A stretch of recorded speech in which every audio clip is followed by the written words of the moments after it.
Yesterday, out of the blue, my brother-in-law asked my wife if she could meet him for lunch. He said there was something he needed to talk to her about. When my wife told me about his invitation, she seemed puzzled but not overly concerned. "Do you think it's about my sister?" she asked, furrowing her brow. "Maybe they're having problems, and he wants to get a woman's perspective on things." I found the whole situation odd. My brother-in-law had never reached out to my wife in this way before, but he often texted her and other family members for mundane reasons, so I didn't think much of it. After all, we were a close-knit family, and it wasn't unusual for us to support each other through tough times. Before we dive deeper into today's story, every new subscriber helps me keep sharing stories that inspire and touch your day. If you enjoy what you're watching, please hit that subscribe button. "Go find out," I told her, shrugging off my initial unease. My wife agreed, deciding to meet him at a cafe near her office the next day. The next morning, as she was getting ready for work, she mentioned lunch again. "I'm still not sure what this is about," she said, a hint of worry in her voice. I reassured her, saying it was probably nothing serious. "Just listen to what he has to say, and if it's something we need to help with, we'll figure it out together," I said. It's a busy cafe filled with the usual lunchtime crowd, and my wife feels a bit more at ease being in such a public setting. She arrives a bit early, finding a table near the window where she can keep an eye on the entrance. He arrives a few minutes later, looking more nervous than she's ever seen him. They exchange the usual pleasantries, talking about work and the kids for a few minutes, but then, as soon as their food arrives, he takes a deep breath and dives into what he really came to say. He starts by complimenting her, telling her how beautiful she looks. At first, she thinks he's just being polite, but then he keeps going. He tells her how she's always been the light in his life, how she makes him feel things he's never felt before. "It was love at first sight," he says, his voice trembling slightly. "I've loved you since the moment I first laid eyes on you. If you were mine, I would treat you like the queen you are. I'd give you everything you deserve." My wife is stunned. She stares at him, unable to believe what she's hearing. This man, my brother-in-law, married to my sister and the father of their 2 kids, is pouring his heart out to her. He lays it on thick, making grand promises about how different life would be if they were together. He goes on, saying how he's been holding these feelings in for years, how he's watched her and admired her from afar, feeling more and more that they're meant to be together. She tries to interrupt to tell him he's making a huge mistake, but he keeps talking over her, almost as if he's rehearsed this speech 1,000 times in his head. Mind you, this man has always had a friendly relationship with my wife. Our family sees each other often since we're a close-knit bunch. He's always been the fun uncle to our kids, the guy who's there at every family barbecue, every holiday dinner. He does text my wife frequently, but it's always been about mundane things, the kids' schedules, family events, things like that. Nothing overly sexual, nothing that would set off any alarms. In fact, he texts and calls my mom, too. They have a friendly rapport, and none of us ever thought anything of it. To us, he's always been just a good guy, someone we trust implicitly. So, to hear my wife recount this to me is like a punch to the gut. My wife doesn't let him finish. She stands up, her chair scraping loudly against the floor, and walks out. She's shaking as she calls me, telling me everything that just happened. While she's on the phone with me, the texts from him start. First, my apologies. He didn't mean it. He thinks it's only infatuation. He's sorry for making her uncomfortable, but the damage is done. She leaves work early to come home and talk to me about this, her phone buzzing incessantly with his calls and messages. I tell her to answer one of his calls, to put him on speaker so I can hear. He's crying, begging her not to tell my sister. He keeps saying it was a mistake, that he misread signals, that he thought she felt the same way. Apparently, when we were together this past weekend, he thought my wife was flirting with him, that they had a moment alone in our kitchen where he felt a connection. My wife is a major ballbuster, and I suppose I can see how that can be taken as flirting, but this is beyond anything we could have imagined. He asked if she had told me, and I answered yes, as I was the speaker. Then he starts begging me, too, pleading for us to keep this a secret. This went on for a while, him begging and us listening. My main question was whether he had cheated on my sister before. He swore he hadn't, swearing on his kids' lives that it was just my wife. He said I should understand that it was her, only her. At that point, I was done listening. I told him I wasn't going to do anything tonight and that I'd call him tomorrow. Now, we're left with this mess, not knowing what to do next. My wife says we should drive over there right now and tell my sister, but the idea of wrecking my sister's family is killing me. Thinking about what this will do to my nieces makes me want to vomit. I know the right thing to do is to tell my sister, but I'm also thinking about my wife. It's not her fault, but there's sure to be resentment from my family. Even if my sister doesn't divorce him and they reconcile, I can't see how we'll ever be together again like we were before, if at all. This whole episode can tear my family apart. I don't give a damn about him. He tried to destroy my family, but I do care about everyone else. Update.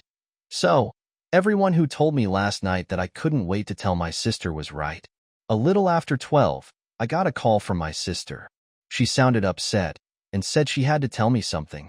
My heart sank as she explained that her husband, my brother-in-law, had come to her in tears, claiming my wife had tried to begin an affair with him. He spun a tale where my wife was the instigator and tried to shift the blame entirely onto her. I could hardly believe what I was hearing. I immediately told my sister that wasn't the case and assured her I would be right over. This situation needed to be addressed face-to-face, not over the phone. I hung up and, with a sense of urgency, called my parents. I woke my mother and father, explaining what was happening in quick, clipped sentences. My father was furious.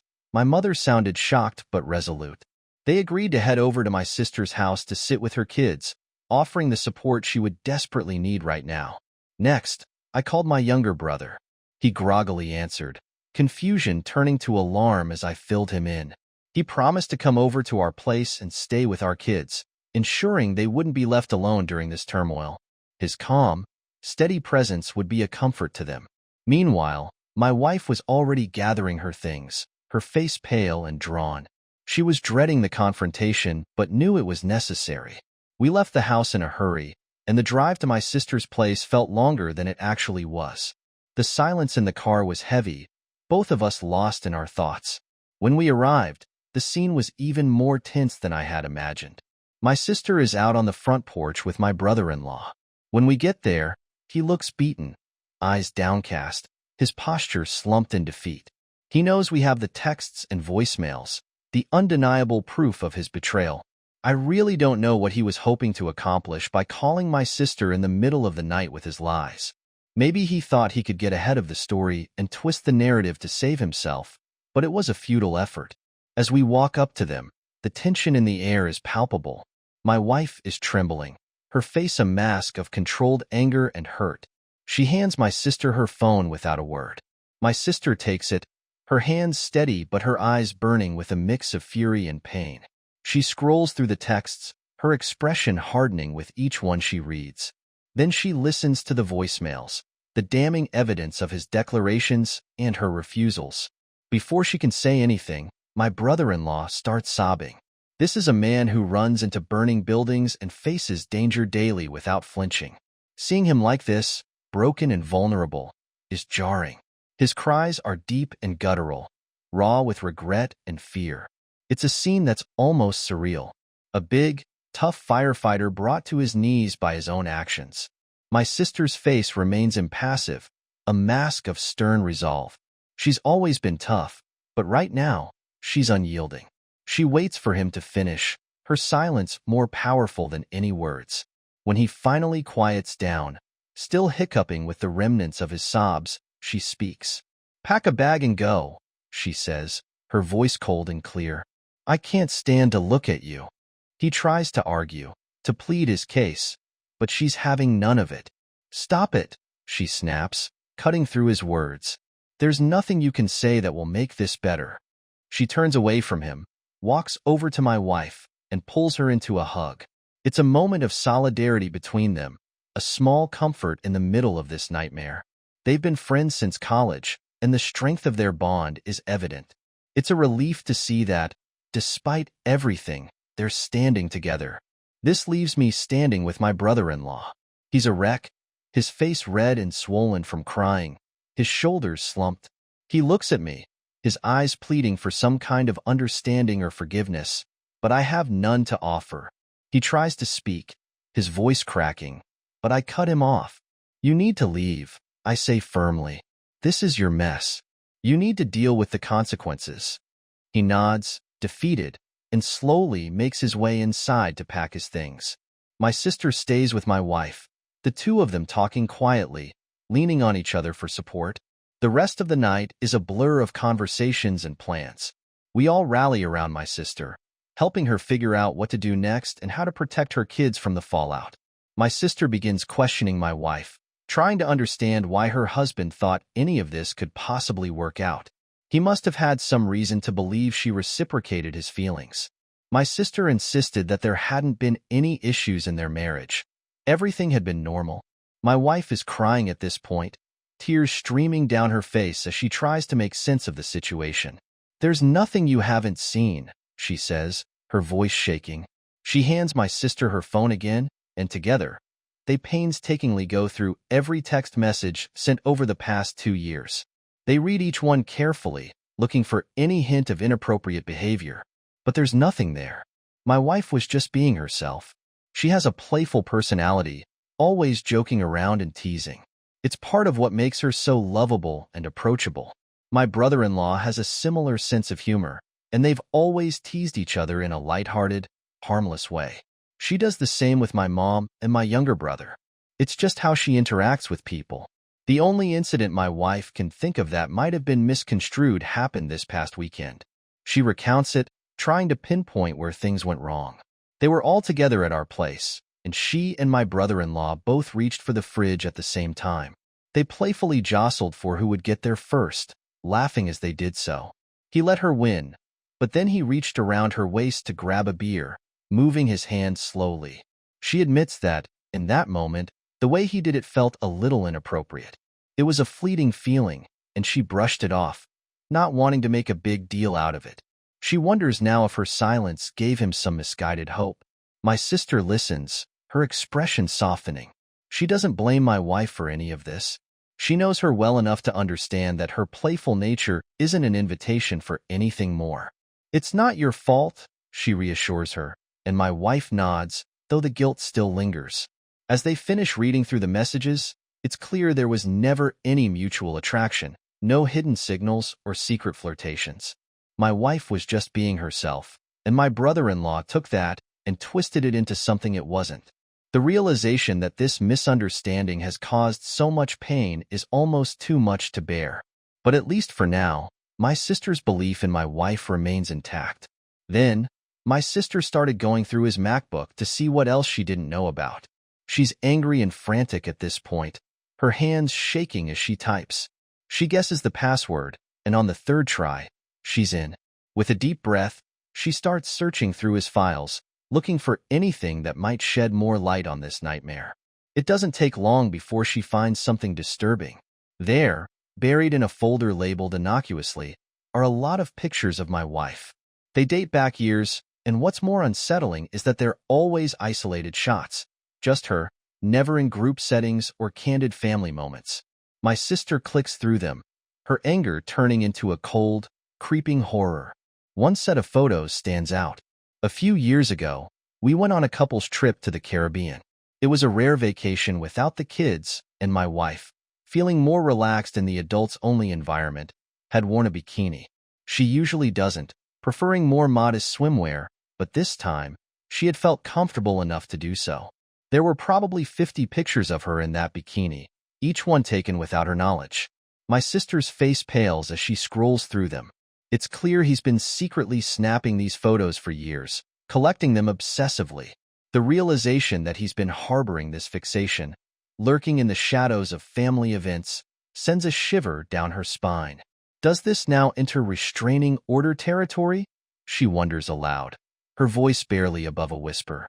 This has taken a creepy turn, far beyond what any of us had imagined. The boundary between inappropriate and outright disturbing has been crossed. She calls us over, showing us the pictures. My wife gasps, her hand flying to her mouth in shock. She had no idea he was doing this, no inkling of his obsession. My sister, her anger now tempered by a deep sense of betrayal, starts talking about the next steps: legal action, protection for her kids, and a restraining order. All possibilities that need to be considered. Now, we're all reeling from this new discovery. The man we thought we knew, who we trusted as a husband, a father, and a brother-in-law, has shown a side of himself that's dark and disturbing. It's not just a matter of infatuation anymore. It's something far more insidious. Unfortunately, the mess continues. My sister agreed to talk to her husband last night and let him explain himself. She was determined to get the full story and decided to involve my wife directly to ensure there would be no lying or half-truths. They set up a FaceTime call with my wife, and I listened in off-camera, my heart pounding with a mix of anger and dread. My sister, ever thorough, recorded the entire conversation for good measure. As soon as the call began, the tension was palpable. My brother-in-law looked exhausted, his eyes red-rimmed and swollen from crying. He started hesitantly, his voice shaky, but as he spoke, the truth began to pour out, and the story unfolded in a way none of us had fully anticipated. He admitted he's been obsessed with my wife for years. It started the day I met her, he confessed, his voice barely above a whisper. He went on to explain that it was during one of those early gatherings where my sister, eager to introduce her new boyfriend to her friends, had brought him along. My wife and I were dating at the time, but he had met her before he met me. At first, he thought his feelings were purely physical, an innocent crush that he could brush aside. But as time went on, and he spent more time around her, he realized it was more than that. He became fixated on her personality, her laughter, and the way she interacted with everyone around her. He described moments where he found himself watching her, captivated by her presence, even as she was just being herself, playful and kind. He detailed how he had tried to suppress these feelings, convincing himself that they were harmless. But over time, his obsession grew. He started finding ways to be near her more often, volunteering to help with family events and making excuses to text her about trivial things. It was a slow, insidious process that eventually led to the point where he felt compelled to confess his feelings, deluding himself into believing she might feel the same way. My sister listened, her face a mask of controlled rage and heartbreak. She didn't interrupt him, letting him dig his own grave with each word. My wife, on the other hand, was visibly shaken. Hearing how long this had been going on, how deeply his obsession ran, was almost too much for her to bear. When he finished, there was a heavy silence. My sister finally spoke, her voice icy and measured. "What made you think my wife would leave me for you?" she asked, her eyes boring into his. He stammered, struggling to find the right words. He mentioned the supposed mutual attraction, the moments he had misinterpreted as signs of her reciprocation. My wife and sister exploded at that point, their pent-up anger and frustration spilling over. There was a lot of cussing, a lot of screaming, the raw emotion of betrayal and hurt coming to the forefront. My wife hung up the call, her hands trembling, her face pale. She was concerned for me, for us, assuring me repeatedly that the attraction was one-sided. I believed her. I always had. Even if she did find him physically attractive at some point, I knew she would never act on it. She's serious about trust and fidelity, something she made clear early on in our relationship. This whole ordeal was a twisted fantasy of my brother-in-law's, a dangerous delusion that had nearly torn our family apart. The tension that had been building up during the call finally erupted into a storm of cussing and screaming. My wife's voice was a mix of fury and hurt, while my sister's was steely and unforgiving. The barrage of emotions was overwhelming, the air thick with betrayal and disbelief. The phone call abruptly ended when my wife, shaking and distraught, hung up because she was concerned for me. She turned to me, her eyes wide with fear and confusion. "It was one-sided," she assured me, her voice trembling. "I never thought it wasn't," I replied, trying to soothe her. Even if she did find him physically attractive at some point, I knew she would never act on it. She's just not that type of person. As I sat there replaying the chaotic scene in my mind, I couldn't help but reflect on my brother-in-law. I knew he was a little cocky, always walking with a certain swagger, but my God, I never knew he thought so highly of himself to believe he could pull off something like this. His delusions of grandeur were staggering, completely detached from reality. I talked to my sister later on. Once the initial shock had started to wear off and we could speak more calmly. She was resolute, determined to protect her children from the fallout of her husband's actions. She told me she would be contacting a lawyer first thing Monday morning to see what steps she could take to limit his exposure to their kids. She wanted to ensure that they were shielded from as much of this mess as possible. As far as I'm concerned, he's detached from reality, she said, her voice steely with resolve. Her concern was no longer about saving her marriage, but about safeguarding her children and maintaining a semblance of stability for them. Anyway, my brother-in-law returned home yesterday, not because my sister wants him back, but because she can't legally stop him. Despite the turmoil and the clear betrayal, he has the right to be in the house until the legal proceedings move forward. The atmosphere is tense and uncomfortable, filled with unspoken words and palpable resentment. They are done, and I think he realizes that now. There's a hollow look in his eyes, as if he understands that any hope he had of salvaging their marriage is gone. The lawyer tells my sister that since my brother-in-law's behavior over the past few days has been documented, there is a good chance she will be granted full custody of the kids. The texts, voicemails, and the disturbing cache of photos all paint a clear picture of his obsession and instability. He doesn't seem to even want to fight her on that. It's as if he knows he's lost everything and is too weary to put up a battle. My sister will be fine. She's stronger than she looks, and any love she has for him is gone. She moves through the house with a determined air, her focus now entirely on her children and their future. She doesn't seem to be broken up about it. Rather, she looks like someone who's finally seen the truth and is ready to move forward. The kids don't know what happened yet. They sense something is wrong. Kids always do. But they don't know the details. My brother-in-law was never around much anyway when the kids were home. He often slept at the fire station, pulling double shifts and overtime. His absence was a constant in their lives, a silent but ever-present gap that they had grown used to. But it is certain to be hard on them once they know what's going to happen. The stability of their home and the presence of both parents, even if it was fractured, will change. My sister is prepared for this. She's already spoken to a child psychologist to help them navigate the inevitable questions and emotions that will arise. She's ready to be both mother and father to provide them with the love and support they'll need. As for my brother-in-law, he stays in the guest room, a silent figure in a house that no longer feels like his home. He seems resigned to his fate, going through the motions but devoid of any real fight. It's a sad, pitiful sight, but my sympathy is limited. Some of my friends have said that there must be more women and that someone as obsessive as my brother-in-law couldn't have fixated on just one person. But as far as we can tell, there hasn't been anyone else. It's really just the obsession with my wife. His fixation on her has been singular and intense, leaving no room for anyone else. After everything came to light, my wife blocked his phone number, trying to create some distance and protect herself from his unwanted advances. But on the same night he returned home, he sent my wife an email from an account he had just made. It started with a seemingly sincere apology, but it quickly took a turn into something much darker. He began by saying he never got to finish at the restaurant that day, implying there was more he needed to confess.